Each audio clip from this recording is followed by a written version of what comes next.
welcome, welcome. Thank you for joining us this afternoon for this conversation with friends, or whatever time of day it might be for you where you are. It's afternoon here for us in Washington.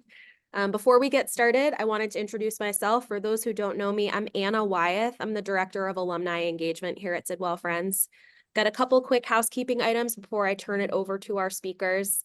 I'd love to encourage everybody, if you feel comfortable, to keep your video on for this. It really does help us feel the full participation of who's here. I also would encourage you to change your Zoom name to include your full name and your class year for alums, or whatever other part of the community you are from. You can think of it as your virtual name tag. If you've never done this before, you can simply click on your own name in the participant list and click rename, and that's how you can change your Zoom name. I'm also going to ask everyone to keep yourselves on mute just to minimize disruptions. We're going to save asking questions to the end of the event, to the dedicated Q&A portion.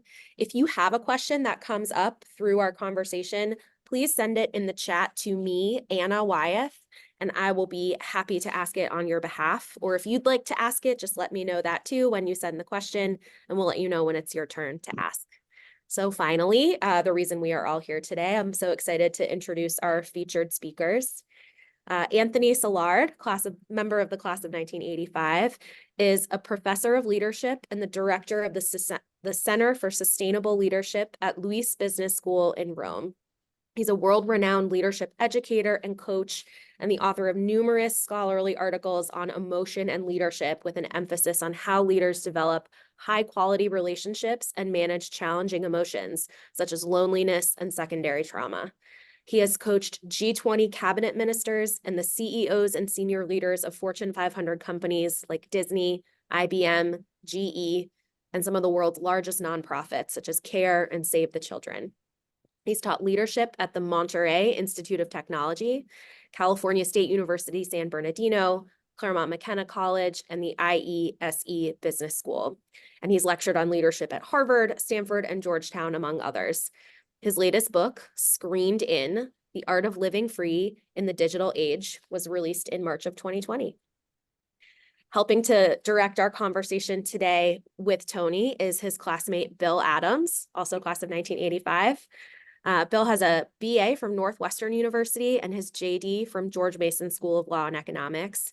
He was a senior managing director at FTI Consulting, a business advisory consulting firm, before joining Nuix, an Australian software company, where he was responsible for the commercial success of an enterprise-class SaaS software offering. He's the founder of Decisive Discovery, an advisory assisting law firms, corporations, and large advisories on the implementation and execution of litigation and investigative strategies using technology-assisted review technologies. So, Bill, I'm going to turn it over to you to get us started. Thank you, Anna. Appreciate it. And thank you, Tony, for asking me to join you in this conversation of friends. I'm honored. Though I might need to question your strategy for asking a socially awkward introvert to lead an hour-long conversation, but we'll do the best we can. I see from the attendees, we have several classmates and teachers from our time at Sidwell. Can you briefly update us beyond the bio we just heard about you on what you've been doing since graduation? You're on mute.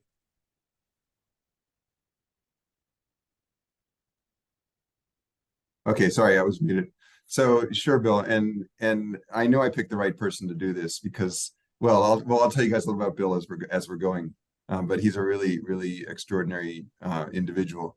I got to say, you guys, I'm kind of nervous, right? I'm not used to this. I'm not used to having like my former history teacher Juan Jewell here as part of the discussion, or having like a lot of my friends that I haven't seen in a long time, like Greg Zumas, Lee Babcock, Lee, Gene Russo. My God, there's so many of you guys. Laura London, how's it going, Laura? We just been in touch. Tip Coffin, good to see you. Lisa Bullman, my God, these are all my classmates. And Billy McConaughey's little brother, Adam. Hey, Adam, you're not so little anymore, but it's good to see you, man.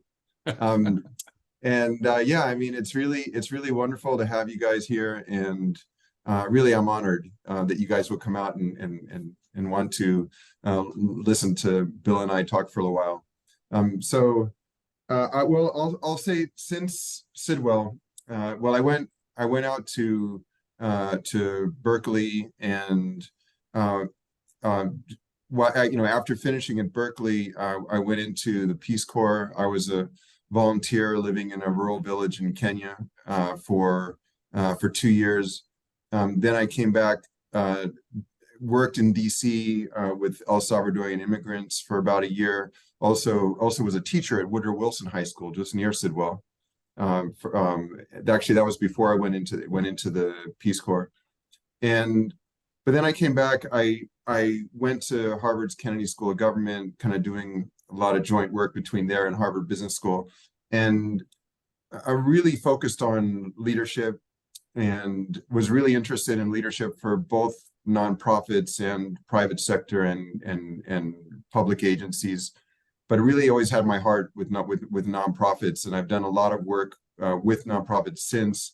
I'm now about over 20 years running a nonprofit organization called the Center for Social Leadership. We run a youth leadership program, and we've done it in DC like 15 years in a row, as well as around the world. Bill's been a real partner in that. I mean, he's been sponsoring scholarships for disadvantaged youth in DC really for the last 15 years, every year. And so I was teaching out in California at Cal State, and then I took this position about 2.5 years ago in Rome, in large part because Italy is very close to Africa, and so I go back and forth from Rome to mostly to Kenya now, working on some education projects there. Just last August did a conference for a nonprofit leadership conference there, as well as I'm also a visiting professor of leadership at Monterrey Institute of Technology in Mexico, which is the largest private university in Latin America. So fortunately, through resources from these various universities and donors, we did a 3-day nonprofit leadership conference in Mexico City last summer. We're doing one again this summer, each for like about 120 Mexican nonprofits. 3 weeks ago, we took it to Rome. We did a nonprofit leadership conference pro bono here in Rome. And we have one in Amsterdam coming up in 3 weeks. Each of these are multi-day conferences, a lot of education, environmental, healthcare, women's development, lots of different organizations. And I also teach leadership a lot to private sector folks and enjoy it as well. And so at any rate, I'm here now. My wife, Carla, is from Mexico, and we have 2 kids. They're 10 and 7. And yeah, I'm just grateful that I'm 56, grateful to still be here and be here connecting with you guys, Thank you, Tony. So just to orient people and give people the context, your book is divided into 3 parts. Part 1 details how we become disconnected from ourselves through device-enabled addictions. That's my phrase, not yours. Mm-hmm. Part 2 describes some consequences of our new habits. And part 3 provides strategies to stem addictions and reconnect ourselves and others. As a recovering alcoholic, the use of the term addiction with regard to phones was especially striking for me. Can you talk a little bit about how these devices enable our addictions and what we're truly addicted to? Sure, Bill. Well, I'm going to say something a little controversial here. We got to make this interesting, right? I don't think we're addicted to our phones. I don't think we're addicted to the internet or to our screens. I think we're addicted to the same things we've always been addicted to. We're addicted to recognition, feeling competent, feeling worthy, love, feeling loved and admired and respected. We want all the same things we always wanted. The difference is that this thing called the internet came along, and then it became mobile over the last 2 decades, and it accelerated our access it's accelerated our access to what we're addicted to, and it reduced the social costs in order to access those addictions. So let's take gambling, for example. right? We're still addicted to gambling. And like the people who used to be addicted to gambling, there's still lots of folks addicted to gambling now. The difference is that before, you actually had to go to a casino. And if you went and did that like 4 or 5 nights a week, people around you, your family, your friends started to say, okay, wow, I noticed Tony's going to the casino all the time. Maybe we should talk to him. It was embarrassing. There was all these like social costs associated with it. And now you just go on your phone or on your tablet or on your laptop and you access the casino 24/7 and no one knows what you're doing. And this is the irony is that you hear all the people screaming about invasion of privacy. In a virtual realm, it's true. Like our data is mined, like we are the product, essentially. That's why we don't pay for Gmail or Facebook or all of these other bright colored apps and softwares that we use, because we're actually the product. We provide information for them, and that's how they make their money. But the difference is that now, now we get accelerated access, and the social costs are so low that it's ironic. It's like in a virtual realm, we have lost a lot of our privacy because we are the product. But in the physical realm, no one knows what we're doing behind our screens for the most part. And so we've never had this much privacy. And I think that's part of what's sort of generating so much access to our addictions through this digital mediation. Thank you, Tony. And how I found particularly interesting in your book, you describe how what you refer to them as programmers, which I just love. I love that phrase. Are leveraging specific things about psychology to get us addicted. Can you talk a little bit about the power of persuasive technology and what exactly they're doing? Mm-hmm. Okay, so Bill's going right to the most controversial parts, which is good. Let's just get it out. Yeah. Stay away from gambling. That's making me awfully uncomfortable. Okay. I'm sorry. Well, okay, so programmers, first of all, most of the programmers are men. That's why I call them programmers in the book and Screen In. And so they are essentially remaking the world in terms of the way men look at the world. So, there's a lot of research, a lot of studies that have found that that men tend to be focused on things, on objects, and how they interact with each other, whereas women tend to be more focused on people and relationships. And so we're now, look at what we're doing. We're all on these objects all the time, right? And we're less with people. As a result, loneliness has skyrocketed, depression skyrocketed, anxiety has skyrocketed. Before the pandemic in January 2018, the 43% of Americans were lonely based on the UCLA loneliness scale. In January 2020, still before the pandemic, 2 years later, that number had jumped in 2 years from 43% to 61%, over 3 in 5 Americans lonely. This is a global phenomenon. You have in the former British Prime Minister Theresa May, essentially appointed a minister for loneliness. That was on the heels of a couple studies that found that British children, and I'm not making this up, British children spend less time outside than prison inmates. Like, true fact. British children spend less time outside than prison inmates. This was before the pandemic, so I'm not talking about social distancing or anything like that. This is pre-pandemic, and so what these programmers essentially do is they're in a race.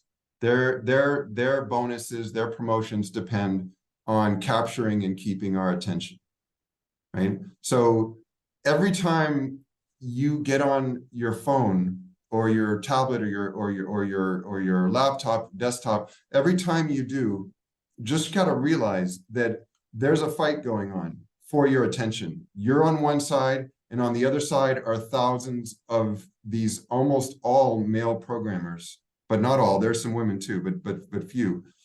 And they are using the all the techniques in the book to capture and keep your attention. So let me give you an example of one of them. There's many that are in the book, but just one for example would be variable interval reinforcement. Okay, so for example, there's been some experiments that if you take pigeons and you have them peck at a little sort of a little plastic lever, and you give them pellets of food once in a while when they peck. Well, what will happen is if you give them that food on a fixed interval basis, so in other words, it's called fixed interval reinforcement. So you say every 5 pecks they get a pellet of food. After a while, they're going to stop pecking, because it's like they understand, okay, I got to do this 5 more times, then I get a pellet. Okay, so they'll do that for a while, but then it's like, do I want to peck 5 more times for that pellet? I'm not sure, right? Whereas variable rate enforcement, if they do the same experiment with the pigeons, but this time they don't know when the food's coming. Like it might be on the 2nd peck, it may be on the 5th peck, it may be on the 19th peck. They will pretty much keep pecking forever. Like they don't stop. And that's how we are, because you go on, hey, let me check my WhatsApp or my text messages or my Facebook, my Instagram, my email. Like, where's that going to be that little bit of joy that's going to make me feel like my life is not miserable? And we wait for it and we don't know when it's coming. And so we keep thinking if we keep on pecking, we're going to get it. And that's the thing. It's intriguing. It's exciting. And so there are a lot of techniques that these technology companies are using. But I mean, I think it's interesting because I wrote Screened In just before the pandemic, and it released March 2020, literally a week before the pandemic started. But I think now it's like a lot of what I'm saying, this is pretty much old hat. Like, I mean, I think it's pretty widely believed at this point that these practices are unethical by these companies, especially when we think about what they're doing to our young people. And, I'm sure, I know we'll get to that as well, but it's, yeah, I mean, these effects are toxic. Yeah.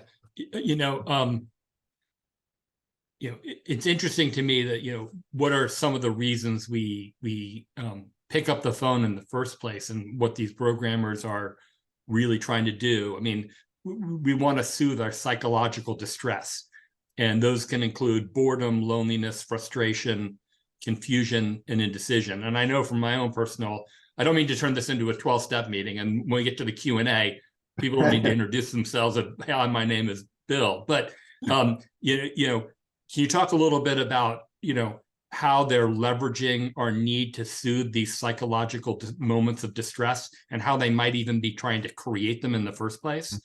And then I also find it interesting, like you see these commercials now on television where people are advertising their games as the most addictive game you can choose, right? Like it's almost like a selling point. Let me buy that for my son, right? Yeah, or daughter, right. Yeah. Well, I think we're in a crisis of meaning right now. I mean, in the United States and globally, these sort of the indecision, the boredom, we are social creatures, and when we don't have as much social interaction with each other, we feel distressed. We feel sometimes trauma. Even we feel a sense of purposelessness, and so I think these, essentially, it's interesting because you and I have been talking about this for the last few months in preparation for today, Bill. But there's what we call addiction is kind of a loaded term, because essentially there are habits that we engage in that lead to positive outcomes in our lives and habits that lead to negative outcomes in our lives. So the habits that lead to the negative outcomes, especially when we know that they lead to negative outcomes, but we still engage in them repeatedly, like that pigeon pecking. And I'm not going to say pickled peppers, don't worry. Like when we do that, that's what we call addiction. But we have these habits or behaviors that we engage in repeatedly, also to stem that boredom, that indecision, that existential angst. And we call those positive. Like, so for example, we often work because we're trying to regulate our emotions. We're trying to, maybe you had a difficult argument with a friend or with an intimate partner that morning. And maybe you stay at work a little bit late because you're trying to buffer that angst that you feel about related to that argument. So let me give an example. Now I'm going to embarrass Bill. Are you guys aware that Bill walks for like, I don't know, is it 3 to 5 hours a day? I mean, it's crazy. He's in amazing shape, and walking all over DC, he finally decided one day that he's just going to go and pick up trash wherever he sees it. And so he became he's walking around with trash bags, and there was a big Washington Post article about it.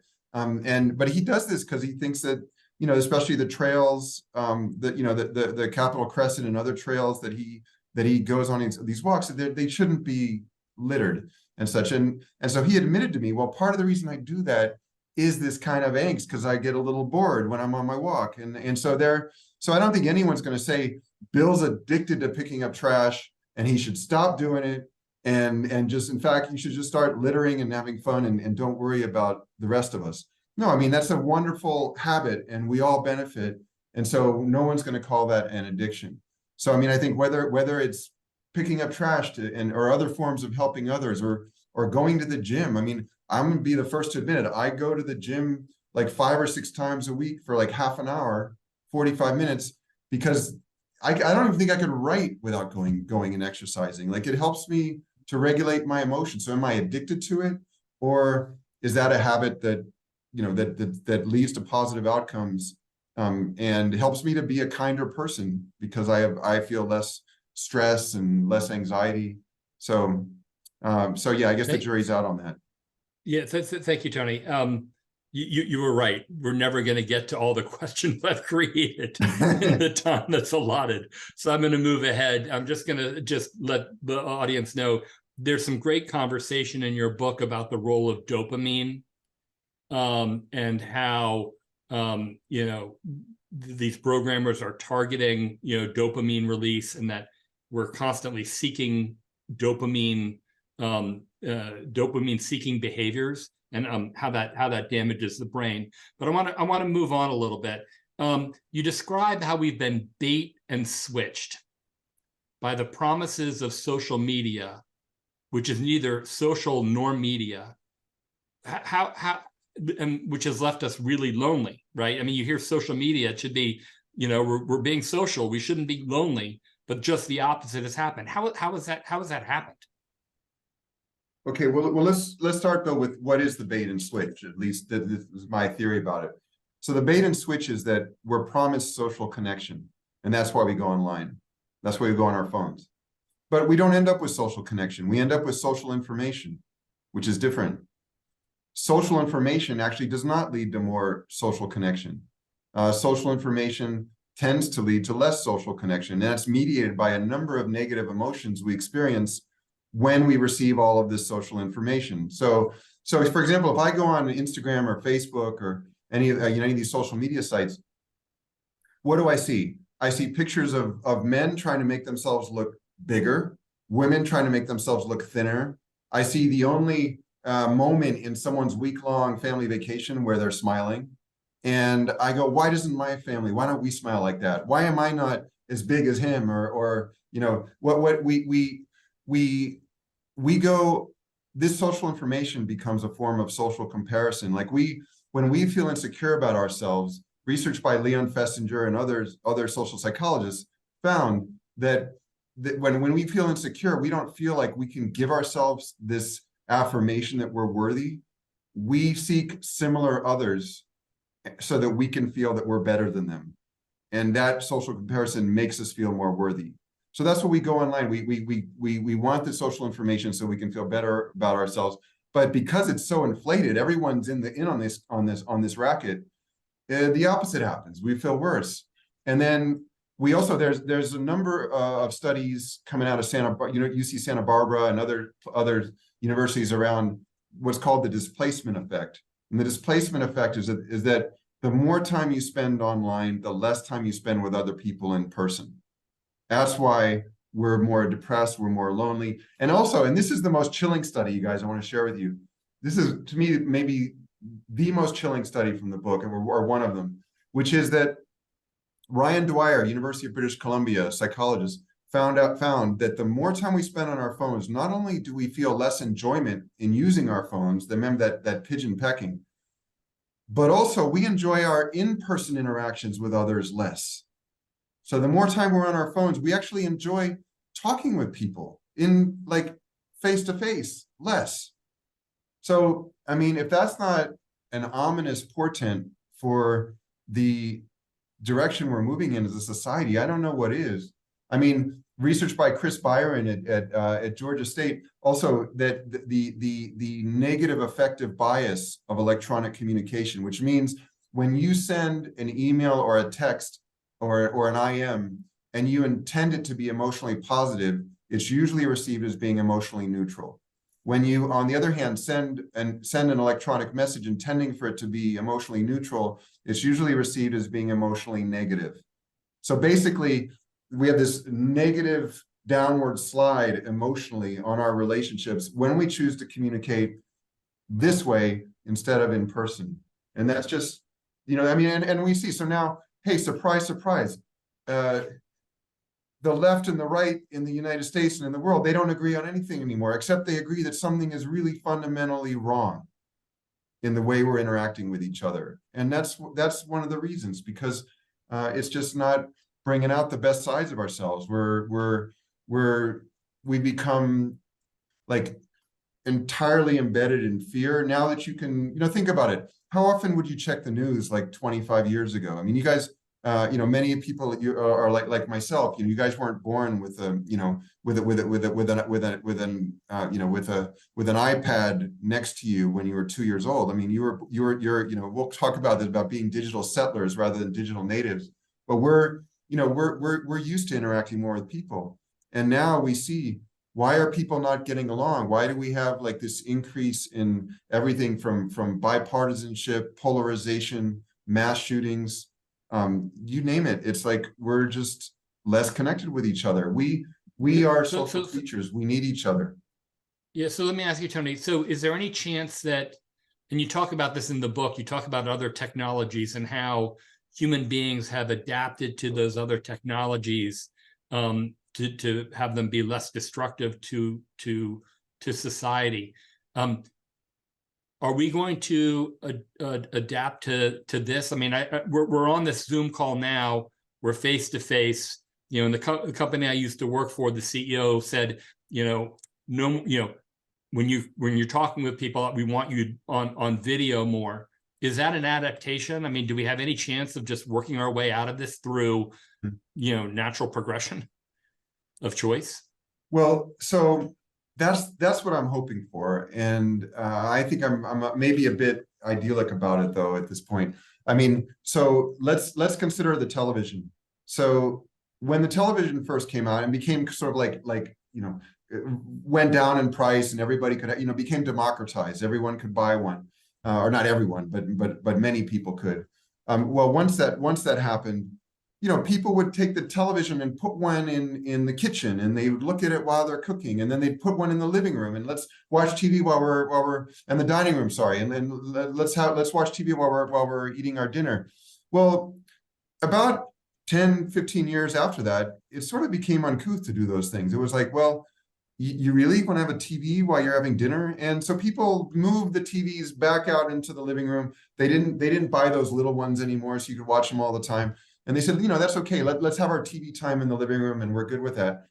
So I'm hoping that there will be also a kind of pendulum swing where we'll also recognize, hey, these technologies are wonderful. I mean, let's face it. Why are we using our phones so much, right? It's because they're amazing. I mean, you can do so many things on them that, they can, for example, let's suppose you're working with a team of people, of 20 people, and you want to send them all a message and say, hey, how about we meet on Thursday at 2 p.m.?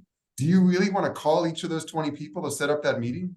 Is that a good use of your time? No, you can email them all. You can WhatsApp them all in a group. That's fantastic.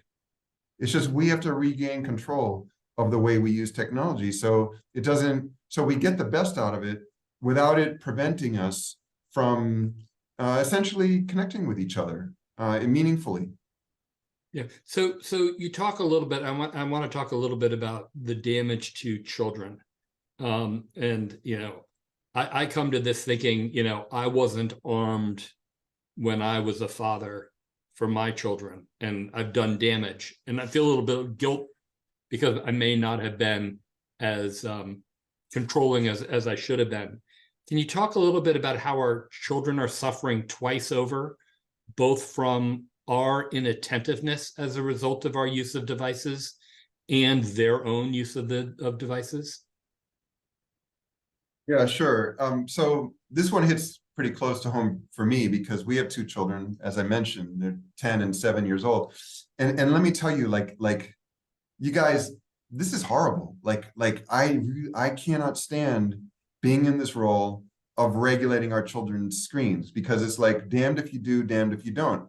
If you don't regulate, then we'll get to that. They essentially lose the capacity for self-regulation, which isn't even nearly as developed in them as it is in us in the first place.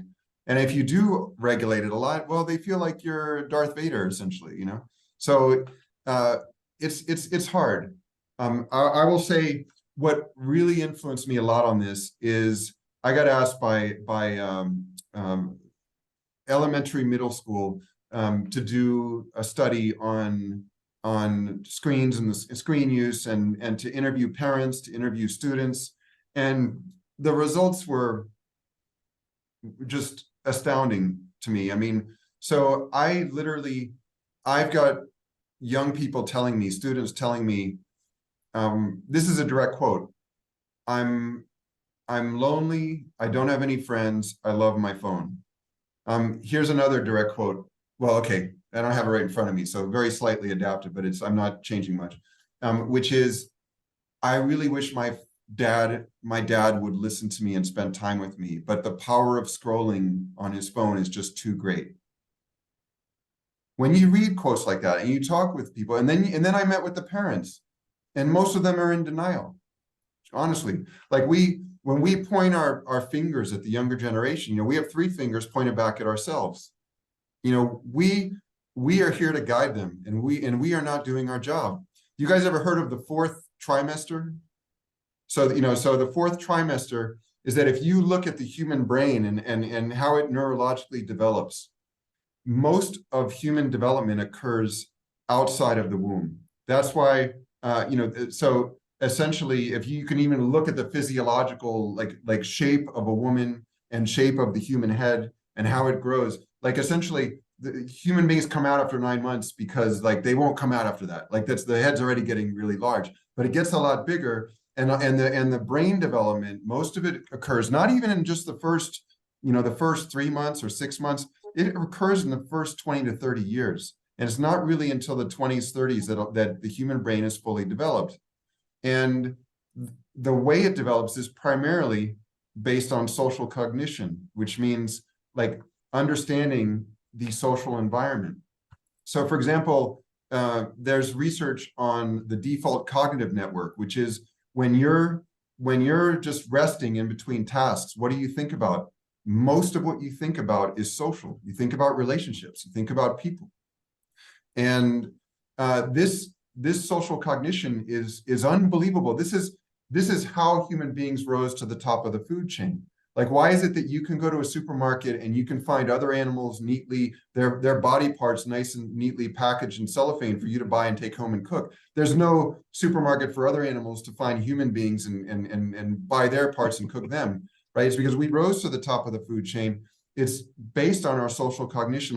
Like I would say, and this goes to leadership, one of the first lessons that I think is important for people in the workplace and also at home is that people read you like a book, literally. So there are studies that have found that in 1/16 of a second, we're talking here about 60 milliseconds. In 60 milliseconds, you can show people photos of 2 presidential candidates, and with 70% accuracy, they can tell you who's going to win. You can show people photos of heterosexual and gay men, and for 1/16 of a second, and with more accuracy than chance would allow, they can tell you who's heterosexual and who's gay, right? So the way you think about it, the way we rose to the top of the food chain is we learned to organize. We learned to connect with each other, to form groups, and to develop, to develop rules for how groups interact. That's essentially what we call values. rules for how groups interact, right? Fairness, integrity, empathy, compassion, flexibility. It's all about how we interact as groups. And because of that, what we've been able to accomplish is first it was running a mammoth off a cliff. Then it's like forming organizations and universities and institutions. And, I mean, if you think about it, like even that we can take like a dollar, I think, okay, I'm in Italy here, you guys, but okay, here's a $20 bill. That you can take this $20 bill and basically convert it into any currency in the world. And we've got over, 8 billion people now who all will take this or its converted version, and they will give you, if they're selling bananas, they'll accept this for their bananas. You try taking one of these and going up to a gorilla in Congo or Rwanda and saying, okay, here, I'm going to take some of these bananas, I'm going to give you this bill. That may not be a good idea, right? And it's because we've all accepted that these are means through which we can interact, and that's created our whole economic and political systems and social systems. And so it's all based on this social understanding.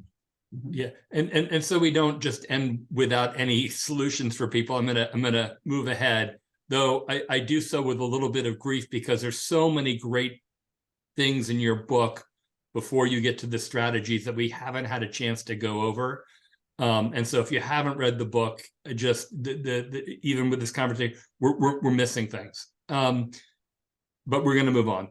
And as a newly minted vegan, after your last answer, even if we don't naturally adapt over the long run, there are steps that we can take individually to restore connection in our lives. Early in the book, you recommend that we discern why we turn to our devices, and make a distinction between why we pick up the device in the first place and what our deeper motivation is. And this is kind of the first step towards resuming connection and resuming control. Can you talk a little bit about that briefly? Because I want to get to some more strategies. Mm-hmm. Yeah, sure. So essentially, guys, it's too late to throw our phones under the bus, right? That would be nice. And I'm sure many of you have had moments where you'd like to do it, but none of us have, I'm guessing. And the reason is, again, is because our lives have become so mediated by new technologies.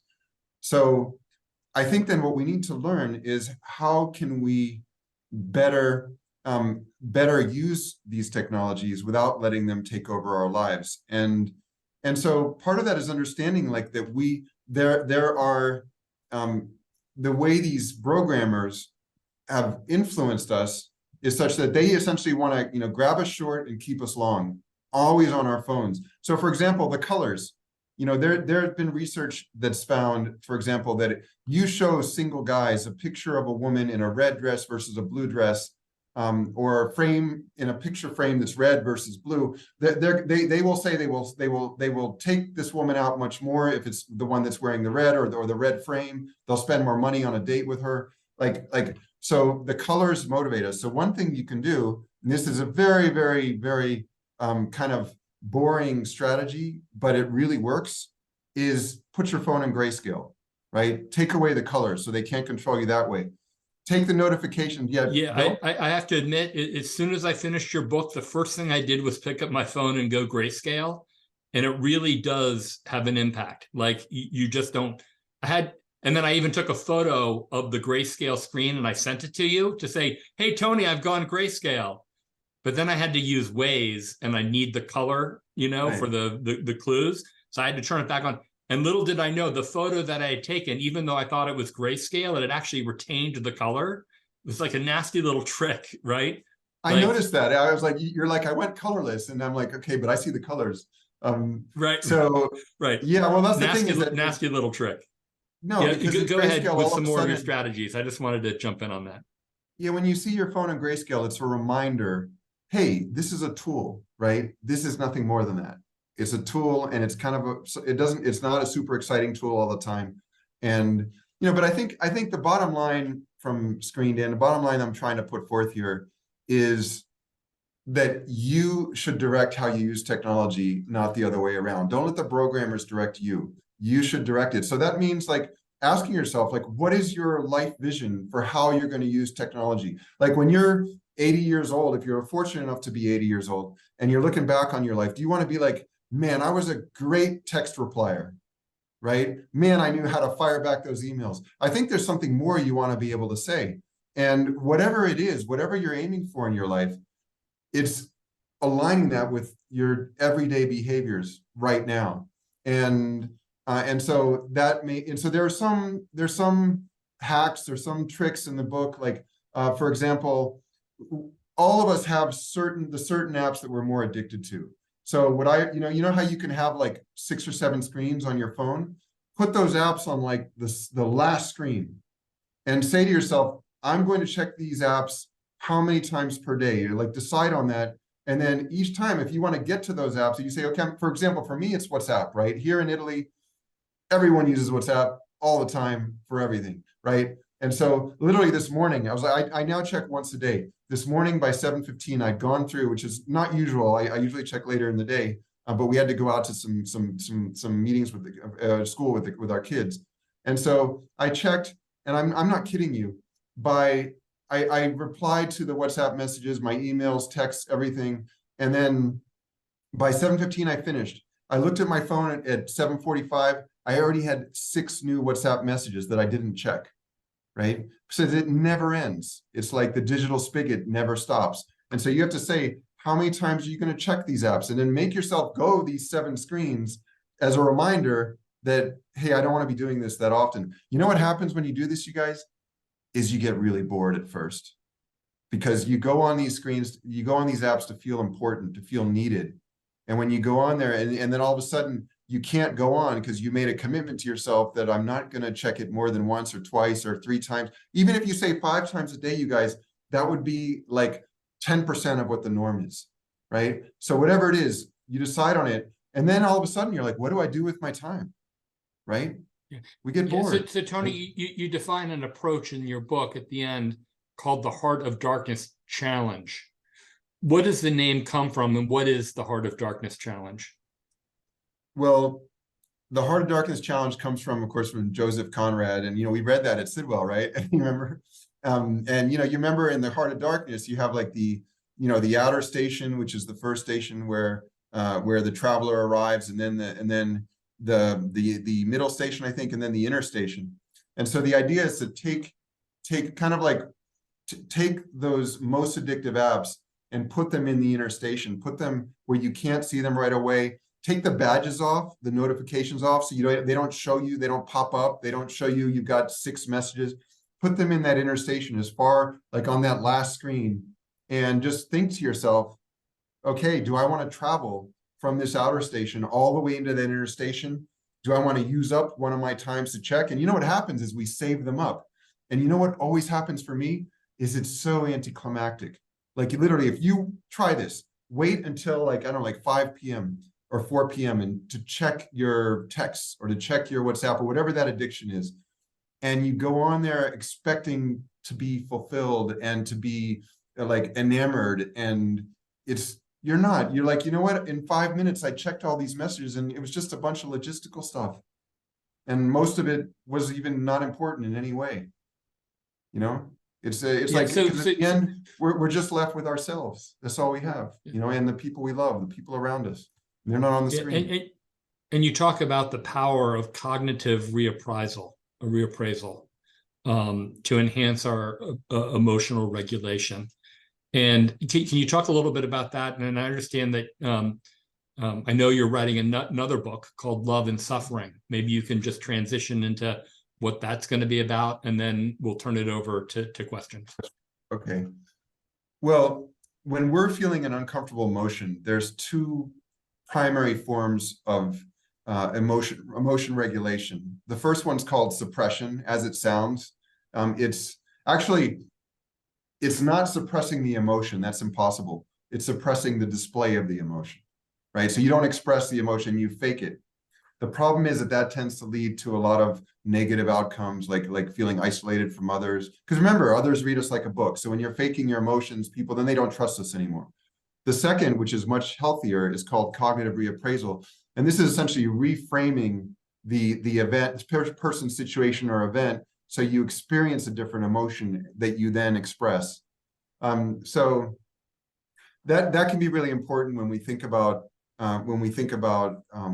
how we use our phones and how we interact with others. I think the cognitive reappraisal takes more time. James Gross's research has shown that. And so the less you use your phones, the more, and your screens, the more the more time you have for cognitive reappraisal, and you come out as more authentic to other people. Now, well, after writing Screened In, I had a lot of people asking me, like, okay, so you guys got to understand, like, I wrote this book about how we shouldn't be on our screens too much 1 week before the pandemic started, giving everyone license to be on their screens all the time, right? It's the worst timing ever. And so I had everybody saying, well, why shouldn't we be on our screens? Like, we're in like lockdown, and but then even after the questions, even after the pandemic, like, well, why shouldn't we be on our screens? And I realized, like, well, if I'm saying that what's really important is social connection, and we're not getting that from our screens, then how do we create social connection? And so my next book, which is coming out next month, Love and Suffering, how to break the emotional chains that prevent you from experiencing love, is all about that. I've gone through the latest psychological research on acceptance, forgiveness, gratitude, love. How do we form connections, and what, kind of what derails our connections with others, and how do we prevent that from happening? Anyway, we should probably go to Q&A, because I want to make sure that, people may have burning ideas and questions. We want to hear from you. You guys have heard me talk enough already. Well, we've had a lot of questions come in. Thanks to both of you so much. This has been really fascinating. I'm going to try to combine a few questions. Tony, we've gotten a couple around kids, and you talked about that before, but I would love to ask again, sort of, what is your advice for parents as they deal with, kids, teenagers who are using particular apps, or managing screen time with younger children, and also the way it might be affecting all our interactions with children as a parent? Do you have advice specifically for folks as they try to navigate this, which is so tricky? Well, thanks, Anna, and thanks for you guys for asking that question. It's probably the most important question we have today. So, well, as any parent here knows, kids don't learn from what we say, they learn from what we do. So if you can't get it together yourself, you're not going to be able to regulate how your children, your teenagers use their devices. So you have, Albert Bandura at Stanford, like, social cognition, again, it's really that people observe from us. And so you have to model the behavior you want in your children, is the first thing. The second is just to, look at some of the stats here. I mean, the children that are more frequently on their phones and on social media, what happens to them? Okay, they do worse in school. They don't regulate their emotions well, so they get in more fights. By the age of 17, they have multiple sexual partners, compared to those who use their phones less and social media less. I mean, literally, like, whatever you're fearing as a parent, that's what your kids are doing more of the more they're on their screens. So, quite frankly, like, I have this moment in Screened In, and you guys will understand, so I'm going to share it. But I went to this restaurant, and I literally, there was a family next to us, and the father's on his screen, on his phone the whole time. You got the mother is on her phone. You got 2 kids with tablets, and a third one. And I was watching her. This is the youngest. She's about 9 years old, and she kept, like, she was on her tablet, but she wasn't that interested in it. She kept trying to put it down and have a conversation, but everybody else was on their screen. So then she'd, like, kind of look off a little sad and then get back on her screen. And I wanted to grab this guy and, like, say to him, like, what are you doing? Like, this is your treasure. This is the only time you have to make an investment in your children, so they'll even care about you in any way once they leave the house. And you're blowing it. You're squandering it. You're squandering your inheritance. Many people want to have children and don't and can't. And you have these beautiful children, and you're not doing your job. So that may sound harsh, but I really believe that like, it is our responsibility. It's the 4th trimester. Jenny Radesky, who I interview in the book, She wrote the screen use guidelines for the American Academy of Pediatrics, and she writes about what she calls the conversational duet. She's a doctor in Boston, and she writes about the conversational pediatrician. She writes about the conversational duet. So the number one role we have as parents is to help our children to learn socio-emotional abilities. That's our job, number one. And that's how they learn them, from this conversational duet. And, having these conversations. There's research on the still face. When mothers are on the phone, it looks a lot like this to the kids, and children get anxious, and then they start to want to interact less with their mother and with their father, because they feel anxious. They get all these negative emotions from trying to interact. So yeah, we just got to be there for them. Sounds so simple, right? Yeah. Hard to do, though. Hard to do. And you guys, I do not want to make it seem like I've got this all figured out. They say we teach what we most need to learn. Everything I've decried, I've done, right?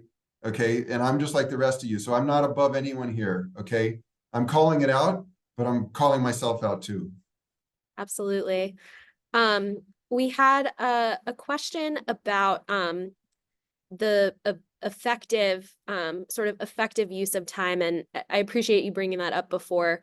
The question was on this idea that we all feel incredibly busy. So this is actually from a classmate of yours, from Danielle Huerta. She said, I observe that I feel incredibly busy all the time, even though I should have a fair amount of free time.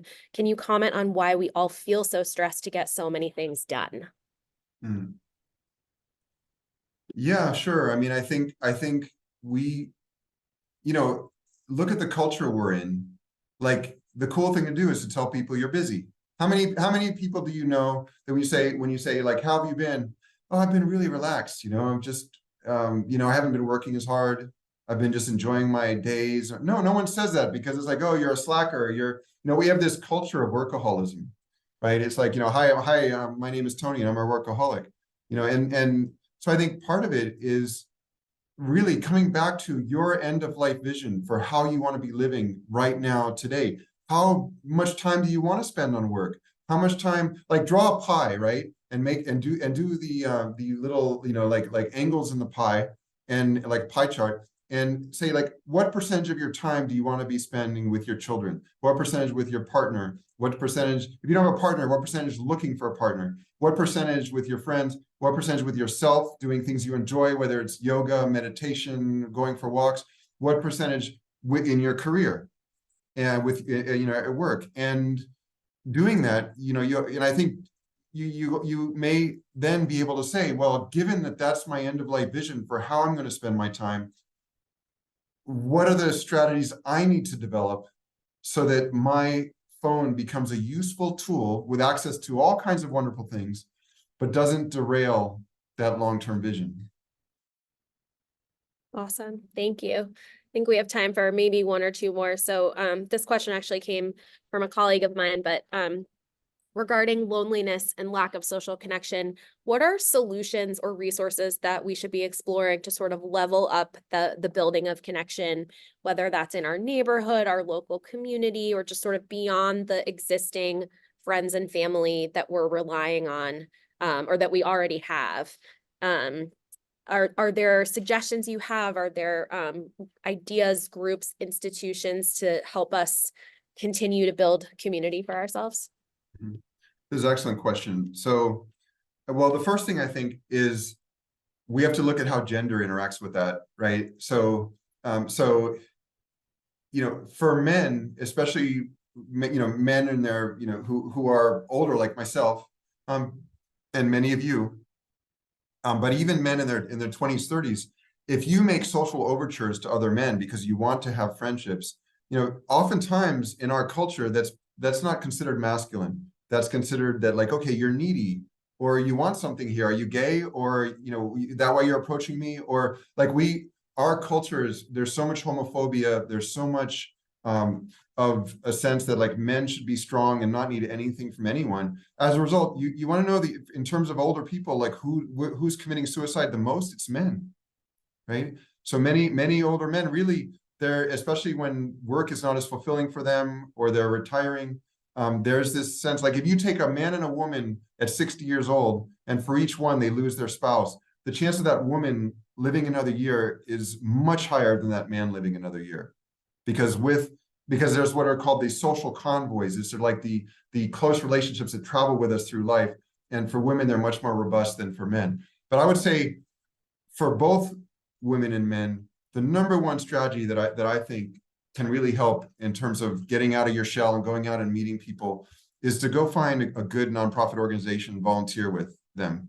Like that's because the thing is, you're not just going and randomly interacting with people, but interacting with people around social change, around something meaningful. And that tends to lead to close friendships, and also just feels good. And because we need not just close friends, we also need just people that we go and see, even and we interact with. And so whether it's volunteering, whether it's, hey, I go sing karaoke every couple weeks, and I have these, it's kind of like Cheers. Like I go to these karaoke bars and there's the same people, and I enjoy talking with them. How have you been? And so finding whatever it is for you, something that you go and do. I always give the same advice to people that are dating. Like, don't just go on dates. Like, go find things you enjoy doing that are in mixed groups, and you'll find people with similar interests.